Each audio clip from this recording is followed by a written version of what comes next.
Майнкрафт по-башкирски. Программисты из Стерлитамака создали компьютерную игру с героями башкирских эпосов. Как IT-специалисты намерены познакомить геймеров всего мира с культурой и историей республики. В виртуальную реальность погрузилась Эльвира Емшанова.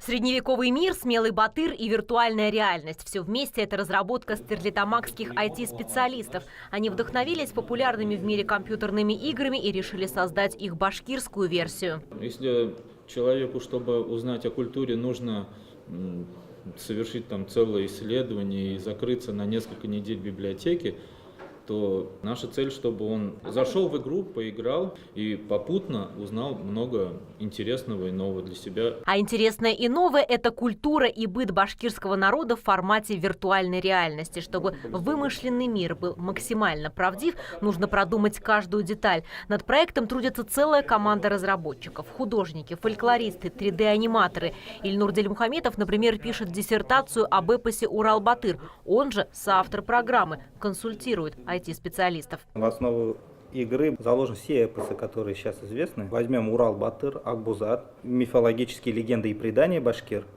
и создадим свою уникальную сюжетную линию. Планируется озвучка. Может быть, мы всю игру озвучим или отдельные этапы игры, чтобы продемонстрировать миру башкирскую живую речь. Пока новый проект на стадии разработки. Программисты работают над анимацией героев, компьютерными декорациями, игровым наполнением, музыкальным сопровождением. Мы хотим сделать готовый продукт достаточно высокого уровня, чтобы игроки через площадку Steam могли купить ее из любой страны.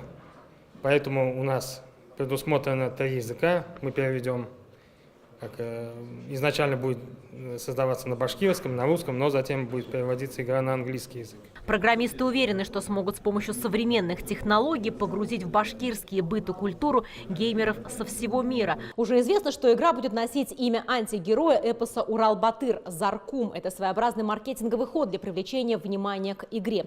А вот при выборе имени главного героя, который и будет бороться со злым демоном, среди разработчиков разразился настоящий спор. Поэтому решено, Батыра назовут пользователи путем онлайн-голосования. Пока башкирский Майнкрафт создается силами энтузиастов, ученых Стерлитамакского филиала Башгосуниверситета.